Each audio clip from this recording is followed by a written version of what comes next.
Dr. Marfori's office? Hello po? Ito po ba yung office po ni Doc Charles Marfori? May I know who's calling? Si Maria Angela Caparas po. Please hold the line. Doc, phone call po. Mookie, is that you? Opo, si Muki nga po to.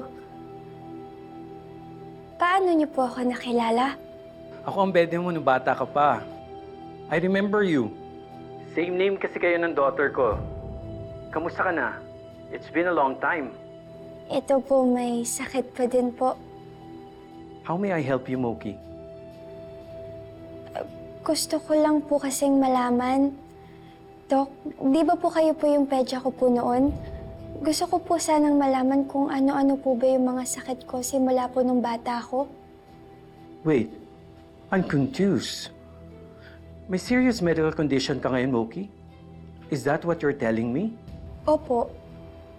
Simula po, di ba nung pinanganak po ako, madami na po akong medical conditions. Katulad po ng mga autoimmune diseases.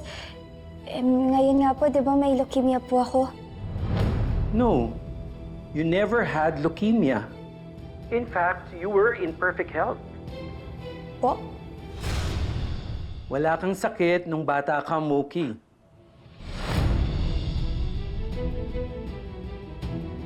Pero that's impossible po. All my life po may sakit ako. Pedya mo ko when you were 3 to 4 months old, until 5 years old. I'm telling you, wala kang serious medical condition. You have the usual coughs and colds. But that's just about it.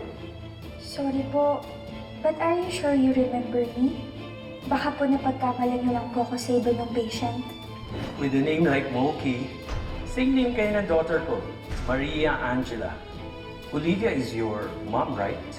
Opo. I remember. She requested for all your medical records. Hindi ko na siya nakita after that day. Kung healthy ako since nung bata ako, ano yung mga gamot na binibigay sa akin ni Mami?